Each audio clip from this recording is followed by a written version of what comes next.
에베소서는 옥중 서신입니다. 바울이 사형 선고를 받고 있는 상황에서 에베소에 있는 성도들과 그리스도 예수 안에서 신실한 자들에게 감옥에서 편지를 썼다는 것입니다. 더럽고 지저분하고 그렇게 불편한 감옥에서도 은혜와 평강이 넘쳤던 것입니다. 에베소서는 총 6장으로 되어 있습니다. 기독교의 주옥 같은 교리들이 무수히 들어있습니다. 성령이라는 말은 많이 있지만은 성령 충만이라는 것은 에베소밖에는 안 나옵니다. 성령 충만하면 복음을 전할 수 있는 능력이 있습니다. 에베소서를 통하여서 우리가 말씀을 듣고 전하고 하다 보면은 명확하게 신앙이 정립될 것입니다. 2절에 은혜와 평강이 너에게 있을지어다 그렇게 했어요. 에베소 교인들에게 인사말을 하는 것입니다. 이 은혜라는 단어는 우리에게 너무 익숙한 단어예요. 너무 좋아하고 은혜의 의미를 한 문장으로 정리를 한다면은 받을 자격이 없는 자에게 공짜로 주어지는 것이란 말이에요. 아무 조건 없이. 아멘. 평강은 그 은혜의 결과로 주어지는 것이므로 우리가 평강을 누리기 위해서는 먼저 그 은혜의 의미가 무엇인지를 좀 알아야 되겠습니다. 죄가 있기 전에는 우리에게 필요한 것은 사랑이었어요. 그런데 죄가 있기 때문에 죄와 허물로 죽을 수밖에 없는 우리에게 필요한 것은 은혜입니다. 죄를 지은 인간은 저주와 심판에게 놓이게 됩니다. 인간 스스로는 그 저주와 심판에서 놓여날 길이 없습니다. 신앙의 연륜이 깊을수록 더욱더 또렷이 드러나는 것이 이 죄라는 것이죠. 그래서 은혜가 필요하다는 거예요. 에베소서 2장 1절에 보면은 하나님께서 죄와 허물로 죽어가는 우리에게 너희를 살리셨도다 그랬어요. 우리를 살리기 위해서 하나님께서 누구를 보냈어요? 예수님을 이 땅에 보내셔서 십자가에 못 박아 돌아가심으로 말미암아 그 은혜로 우리가 살아난 것이죠.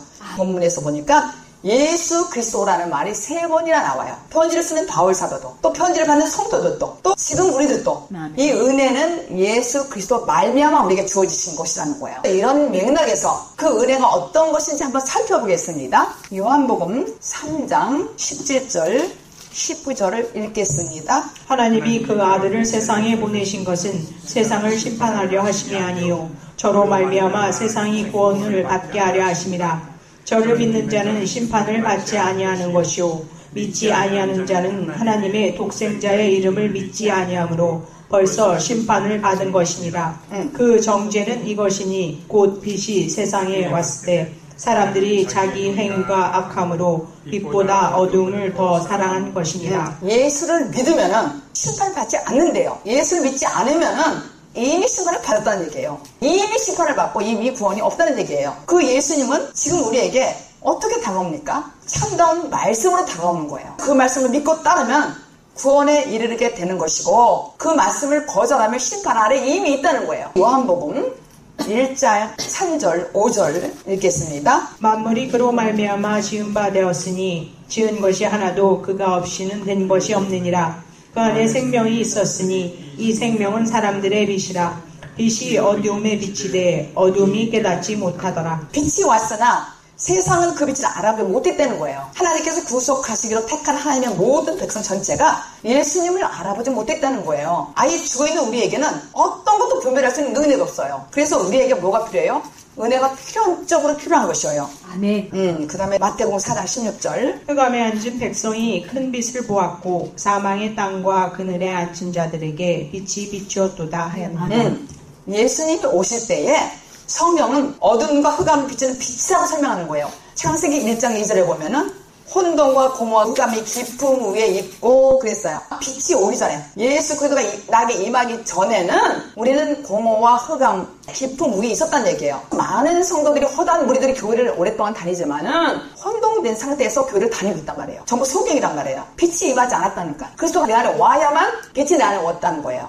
그 전에는 계속 긴 세월 동안 공허와 흑암에서 믿고 살고 있다는 얘기예요. 그렇게 살다가 지친 사람들에게 하나님께서 참다운 빛을 주시는 거예요. 예수님은 빛이기 때문에 우리가 예수님을 만나게 되면은 믿음의 길이 확연해지는 거예요. 또한 인생이 명확해지는 거예요. 아멘. 내가 왜 사는지를 명확하게 된다는 거예요. 아멘. 그전에는 율법 아래서 뭐가 뭔지 구별이 안 되는 거야. 그러니까 아리송하고 캄캄한 거예요. 다니긴 다녀도 눈이 팍 뜬 게 아니라 그냥 으스름하게 떴다는 얘기예요. 그리스도가 내 안에 오면은 참된 빛이 내게 비치게 되면은 내가 확연하게 분명하게 말씀 안에서 살 수가 있다는 것이죠. 아멘. 누가 무슨 말해도 좌우로 흔들림 없고 유동함이 없다는 것입니다. 아멘. 아멘. 왜 사는지 또 아니 무엇을 살아야 하는지 예수는 어떻게 믿어야 되는지 아멘. 말 한마디 한마디가 명확해지고 행동 하나하나가 명확해집니다. 자신의 인생에 있어서 빛과 어둠이 섞여 있던 혼돈의 생활에서 점점 환해지고 밝아지고 갈라지고 그렇게 구분되는 현상이 일어나는 거야.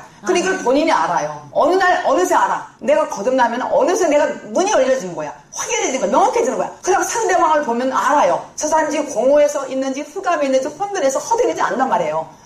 이 교회 안에는 떠돌이로 다니는 사람이 얼마나 많은지 몰라요. 떠돌이는 뭐야? 분주하다는 얘기예요. 계산적이고 말씀으로 사는 것이 아니라 전부 내 생각 계산으로 다니는 거예요. 나에게 조금 유익이 있고 또 부자가 되고 이러면 좋은 거야. 근데 내가 어렵고 힘들으면 명확하진 않은 거예요. 소경인 거예요. 그러니까는 왔다 갔다 하는 거예요. 마음이 왔다 갔다 한다는 얘기예요. 마음이. 빛이 나에게 확실하게 오면 빛에 의해서 빛과 어둠이 갈라지는 현상을 알게 되는 거예요. 근데 말씀을 듣다 보면은 어느새 내가 눈이 떠진다는 얘기예요. 어느새. 아멘. 베드로도 그 빛이신 예수를 만나고 그랬어요. 사도행전 4장 13절 시작. 저희가 베드로와 요한이 기탄 없이 말함을 보고 그 본래 학문 없는 범인으로 알았다가 이상히 여기며 또 그 전에 예수와 함께 있던 줄도 알고.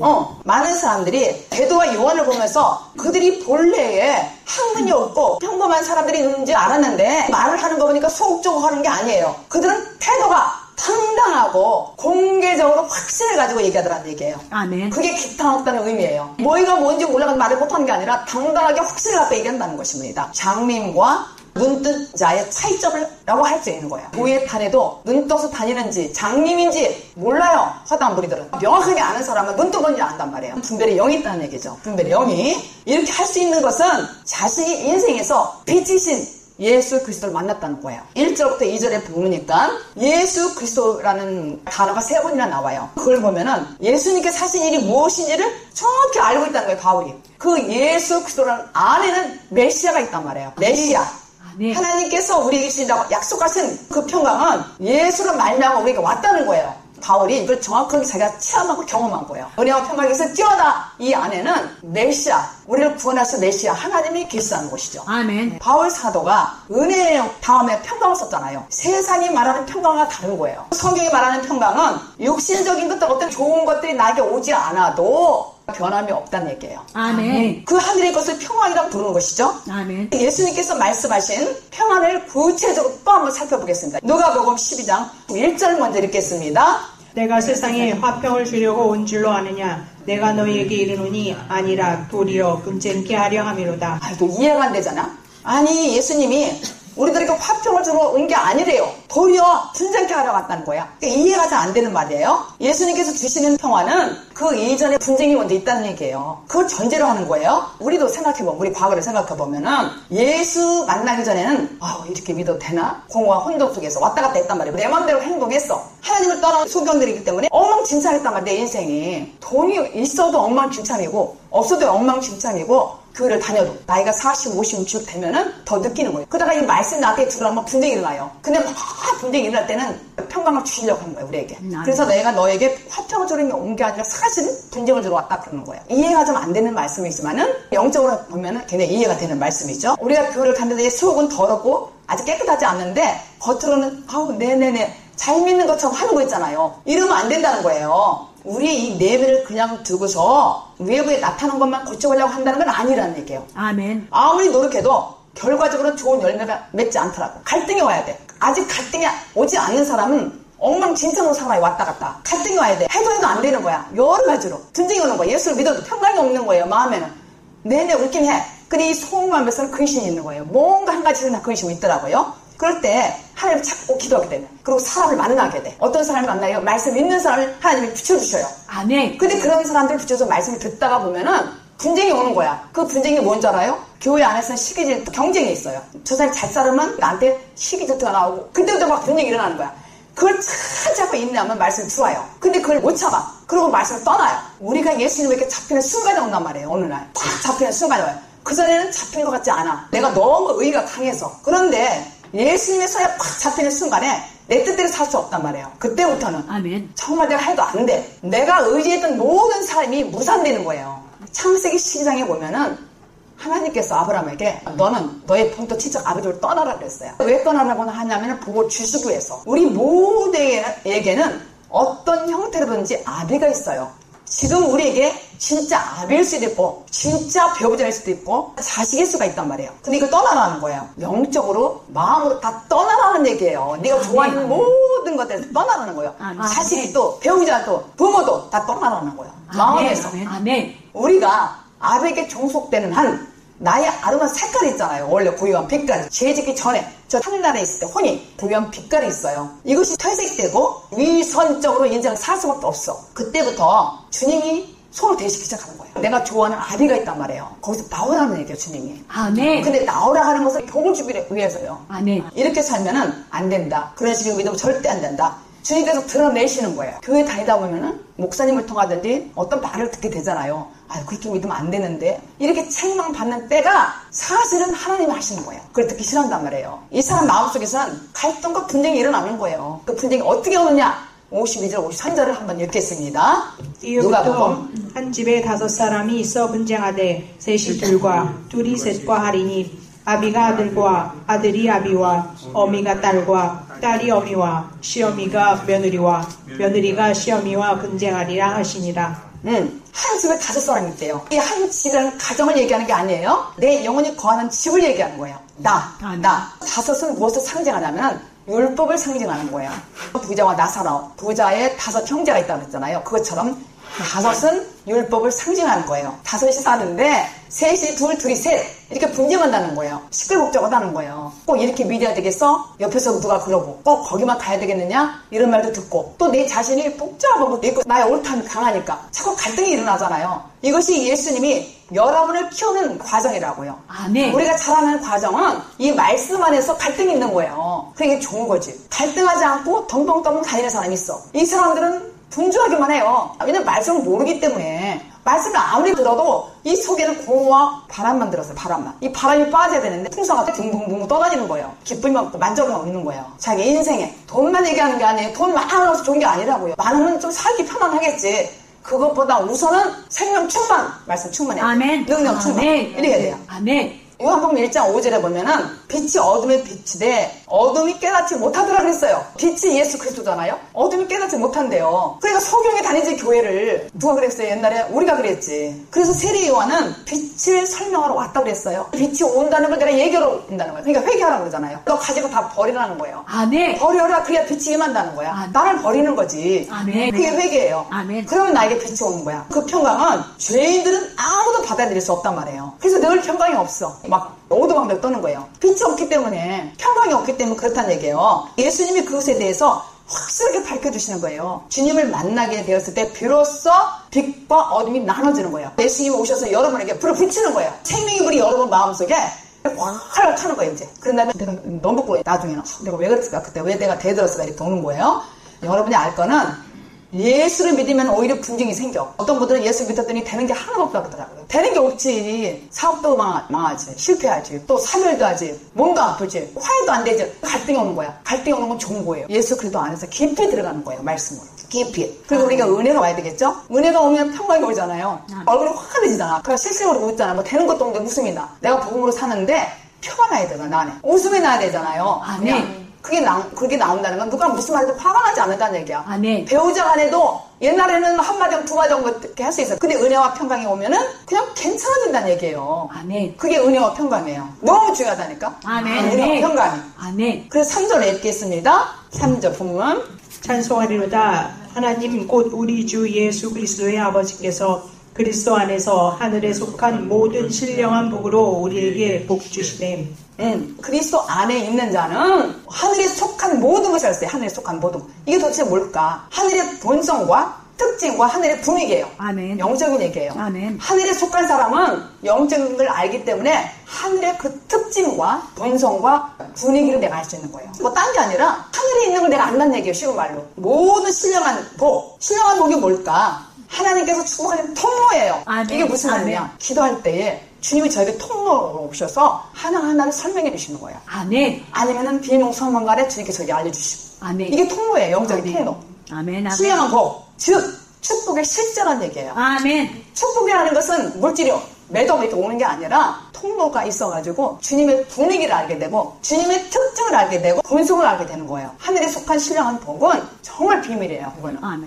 그리스도 안에 있는 자에게 주는 거예요. 이거는 계시록을 보면은 영의 소리는 말이 없다 그랬잖아요. 말에서도 주님의 영을 알아. 말 안 해도 영으로 안다는 얘기야. 이게 축복이라는 거예요. 하늘에 속한 모든 것을 했어요. 모든 거. 아멘. 모든이라는 말이 쓰여진 것은 우리에게 하늘의 복을 100% 주신다는 거예요. 아멘. 여호와는 나의 목자시니 나에게 부족함이 없으리로다. 아멘. 다윗이 고백한 거잖아요. 무엇이 부족하냐 이거예요. 무엇이 부족해서 힘이 들고 짜증 부리고 근심하냐 이거예요. 못 받았기 때문에 근심하는 거예요. 뭘 받아야 된다 그랬어요? 신령한 복. 거듭남이에요. 그래서 안에서 내가 사는 거예요. 우리는 이 세상에 땅에서 살 사람들이 아니야. 우리는 이 세상을 살면서 우리에게 필요한 모든 것은 다 주셔요. 우리에게 안 주시는 것은 우리가 이 땅에서 하나님의 자녀로 지어져 가는데 별로 필요 없기 때문에 안 주시는 거예요. 물질도 우리가 돈 할 것이 없어. 주어봤자 그 돈을 제대로 쓰지 않아요. 제대로 쓸 수 있는 사람은 주는 거야. 별로 필요하지 않기 때문에 안 주는 거야. 이걸 깊이 알면은 주님의 신령한 복 하늘에 속한 거를 우리가 받을 수밖에 없는 거예요. 아멘. 베드로전서 1장 3절 4절을 읽겠습니다. 찬송하리로다. 우리 주 예수 그리스도의 아버지 하나님이 그 많으신 근육대로 예수 그리스도의 죽은 자 가운데서 부활하심으로 말미암아 우리를 거듭나게 하사 산 소망이 있게 하시며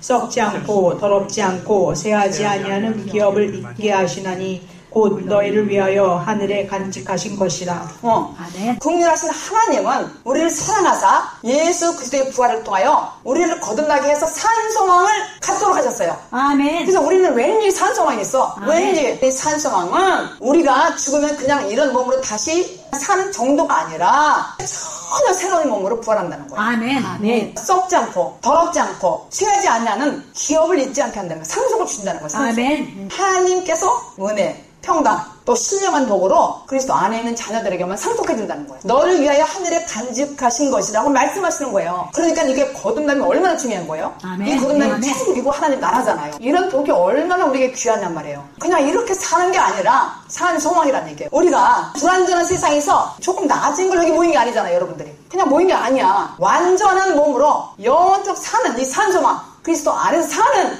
여러분들이 모인 거란 말이에요. 아멘. 아멘. 이런 삶을 사는 저와 여러분들의 얘기를 예수 그리스도 이름으로 축복합니다. 기도합니다. 전능하신 하나님 아버지 고맙고 감사합니다. 아주 새롭게 전혀 다른 완전한 몸으로 다시 부활한다는 것을 깨닫게 해주심을 감사합니다. 아멘. 오늘 말씀 다시는 시들지 않는 유혹, 은혜와 평강, 신령한 복으로 하나님께서 그리스도 안에서 하나님의 자녀들에게 상속해주는 하나님 나라는 장차 가서 우리가 살 그런 세상이라고 알려주심을 감사합니다. 예수 그리스도 이름으로 기도합니다.